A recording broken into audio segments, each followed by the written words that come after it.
What happens when your yes is not a yes and your no is not a no? Whoever knows the right thing to do and fails to do it commits sin. Hello, and welcome to Omni-Leadership. I'm your host, Kevin Adamson, and today we're talking about integrity. This topic will be a breath of fresh air for those with integrity and may sting for those lacking integrity. So what is integrity? There are many definitions for it. Doing the right thing even when no one's watching, being honest, trustworthy, fair, responsible, and respectful, or being morally upright and sticking to strong principles. Whatever definition you use, it basically boils down to doing the right thing, no matter the consequences. How do you know if a person has integrity? It's pretty simple. Are their actions and words consistent? Do they take responsibility for their mistakes? Are they honest and transparent? Do they respect others? And are they always ethical? Examples of leaders with integrity were Jesus Christ, Mahatma Gandhi, Nelson Mandela, and Mother Teresa. They demonstrated unwavering adherence to moral principles and commitment to their values. Now that we have the book definition and a couple of great examples, let's talk about reality. You either have integrity or you don't. There is no in between. There is no, well, I have it in this part of my life, but not in my other part. I used to think this way. I thought I could have it both ways. In the public eye and my work, I could have high integrity. But what I did in my personal life was up to me. If I wanted to be less scrupulous, then I could. I was wrong. And if you think this way, you are wrong too. You either have integrity or you don't. Quit lying to yourself. Quit making excuses. There's no gray area. You either are a person of integrity or you're not. All right, wait. Hold on. This podcast is not supposed to be about my personal life. I know. It's supposed to be about leadership.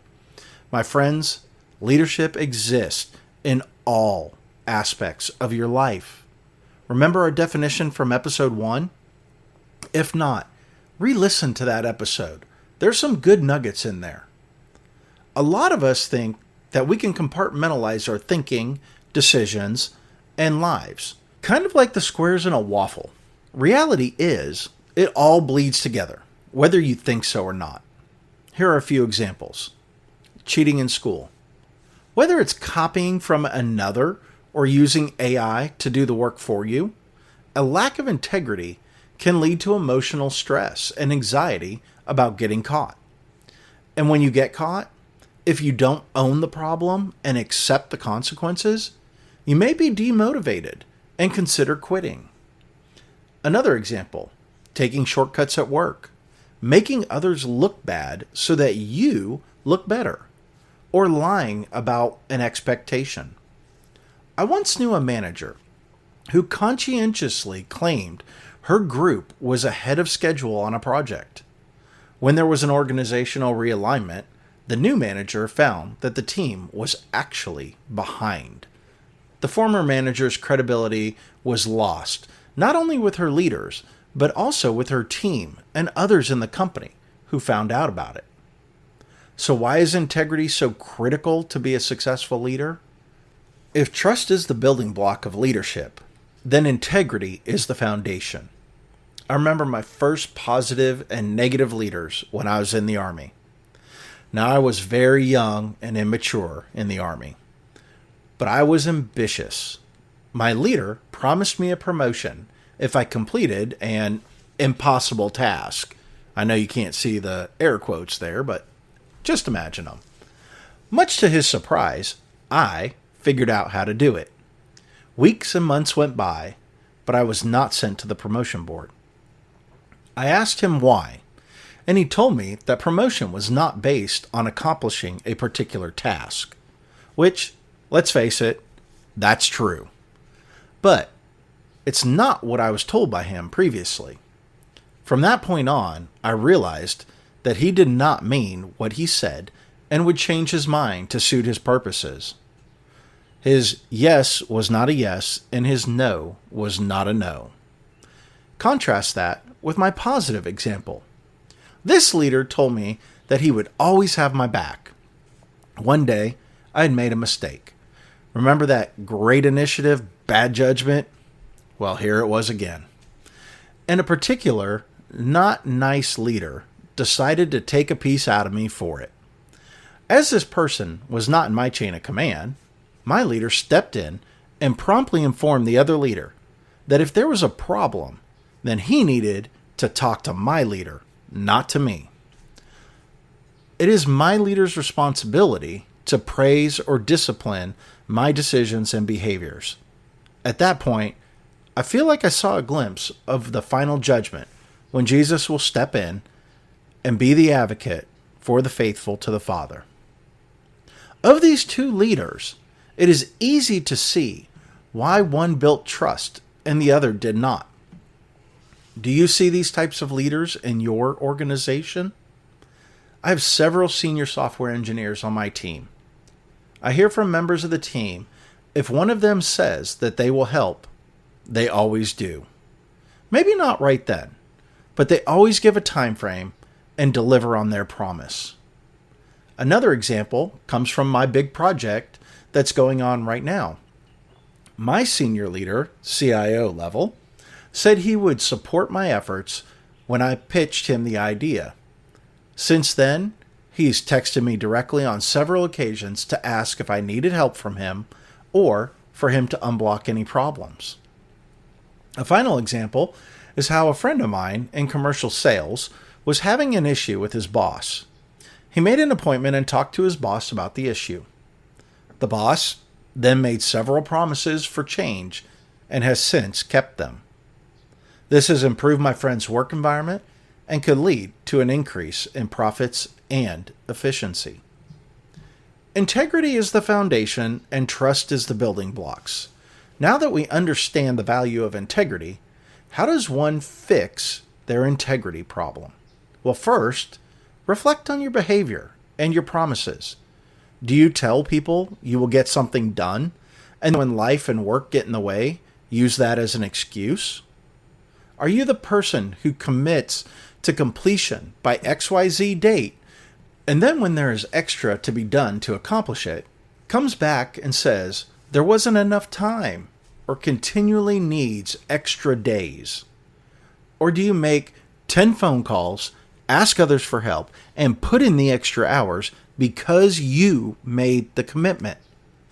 Reflect back and ask yourself if your values align with your actions. When I was in ROTC a lifetime ago, we used a blue card to reflect on our daily action. I'll put the link in the episode notes. There's no secret sauce in it. It's just a tool that allowed us to fill in what we were supposed to do and then afterwards assess how we did and where we could improve. I highly recommend doing something familiar. Write down your decisions, commitments, and promises, and when they're due. On that date, assess whether you kept them, and if you made an excuse, why not? Where could you have taken different steps to fulfill that commitment? Next, if you have an integrity problem, you must own it. Get over yourself and your pride. Figuratively or actually, get down on your knees and admit your fault and ask for forgiveness. If you can't admit your behavior, nothing else will fall into place. Next, practice radical transparency.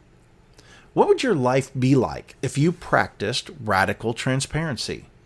What if you couldn't hide anything or hold anything back? In a respectful way, of course. It would definitely move you a lot closer to being a person of integrity. How many times have you found something out through others and wish the source had told you, even if someone said, don't say anything to anyone? Aside from insider trading, trade secrets, or customer confidentiality, secrets don't help anyone and cause more stress than they are worth. Wouldn't it be nice if you were given the respect of radical transparency from all those around you? Finally, try to create boundaries. This was a very hard one for me. I've tried to be a people pleaser my whole life. Unfortunately, that means that boundaries are rare, and I would say yes to almost every request. But I have learned that it is not healthy or realistic. We must learn to set boundaries and appropriate expectations. That way, our yes is truly a yes, and our no is truly a no. There are a lot of ways to demonstrate integrity. My goal is not to give you everything, but enough to make some important changes and explore the rest on your own. You can do this. You can be a person of integrity all the time, every day. I believe in you. There are people around you who believe in you too. Some are even the people who have been hurt by your lack of integrity at times.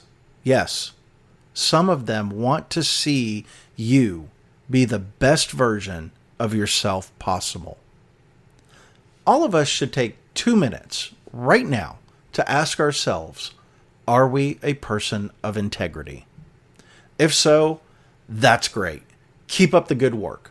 We need more people like you in this world.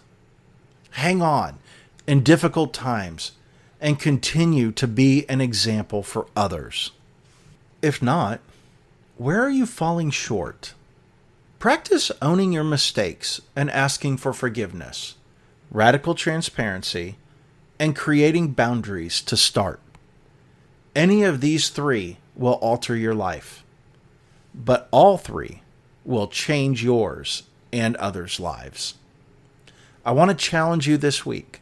Choose one of these 3 practices: owning your mistakes, radical transparency, or creating boundaries. Just one for now. Focus on that practice all week long. When you're faced with any choice this week, remember back to this episode and see how your chosen practice can be applied. If you want to take it a step further, use a tool like a blue card or a journal and write down your choice and commitment to reflect on later. Become a person of integrity. You can do it. Don't forget to subscribe to this podcast for more insights to become a purposeful leader without limits.